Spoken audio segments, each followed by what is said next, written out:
السلام عليكم ورحمة الله وبركاته. وولالكن عبدالناصر أيضا له سو دوادا waxaan nagu soo aadan Valentine Day 14 February. waxaa muhiim ah inaad ka haysato fahan dheeriya intaadan samayn dabaaldegan. waxaan rabaa inaan dhamaalkan ku qaadaadhigo taariikhda Valentine Day iyo raadkii ku leeyahay diinta Kristaanka. waxa iga agdhow ustaad Dayib oo baadhis ku soo sameeyay arrintan.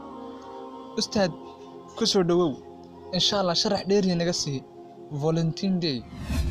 الحمد لله الذي هدانا لهذا وما كنا لنهتدي لولا أن هدانا الله. أما بعد، عبدناصر ضيب جزاك الله خير الجزاء.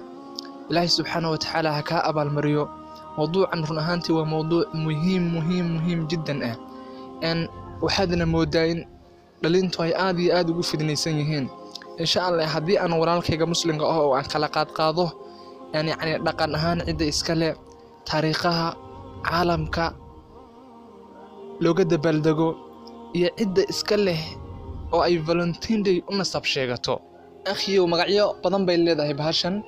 waxaa kamid ah Feast Day baa kamid ah, waxaa kamid ah Valentine Day baa kamid ah oo magaca caanka loo yaqaan ah, waxaa kamid ah Zinti Valentine baa kamid ah. ereyga Zinti la dhaho erey Greek word ah. hadii aan dhinaca kale aan fiiriyo dhaqan ahaan culture ahaan yaa iska leh in sunno iyo wax dabiici ah u tahay. waxa iska leh oo bilaabay oo laga soo gaadhay kaniisadaha waaweyn ee Rome ku yaallay Katoliga. akhiyo waqtiyada ay soo bandhigaan Kristaanka ee dacallada caalamka ku nool waxaa kamid ah 14 February baa kamid ah oo Kristaanka galbeedka ku nool ay bandhigaan.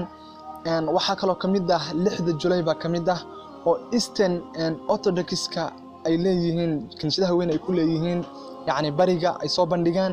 sidoo kale 3 July-na way soo bandhigaan Orthodox-ka ku nool bariga caalamka ku nool. ma sha Allah hagaag ustaad aad baad daaha uga qaaday hawshan. waxaan jeclaan lahaa in ay walaalaha Soomaaliyeed ay aad iyo aad uga bogteen.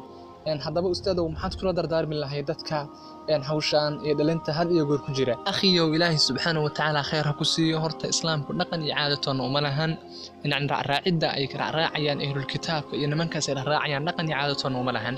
ilaahi subxaanahu wa ta'ala uu kala hadlay rasuulka sallallahu alayhi wa sallam uu naga dardaarmay.